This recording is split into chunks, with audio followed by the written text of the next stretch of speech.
একটি ছেলে রাস্তা দিয়ে হাঁটতে হাঁটতে পাঁচিলের উপরে বসলো।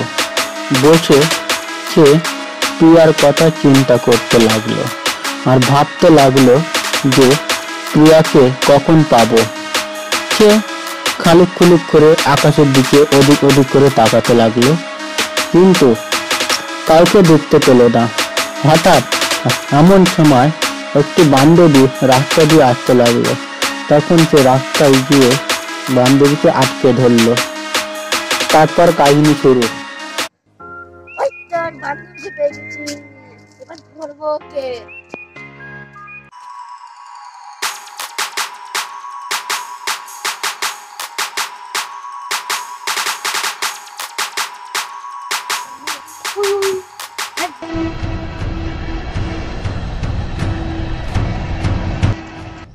আস্তে আস্তে পালিয়ে গেল, ধরবো ওকে।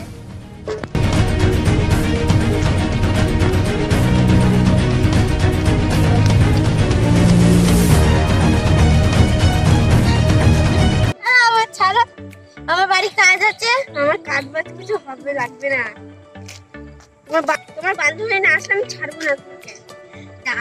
আমি আমার বান্ধবীটা নিয়ে আসতে যে তুমি আমার ছেড়ে দাও। সত্যি তো? হ্যাঁ হ্যাঁ।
ছেলেগুলো আমার পিছন লেগেছিল, কি ভাবে বেঁচে দৌড়ে চলে এলাম।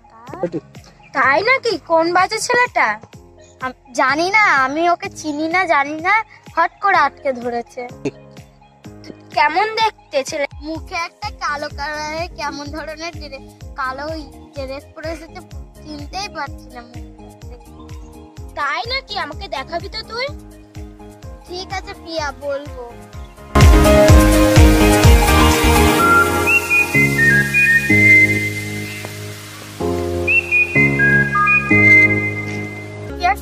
দেবই দেবো।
কতক্ষণ হয়েছে?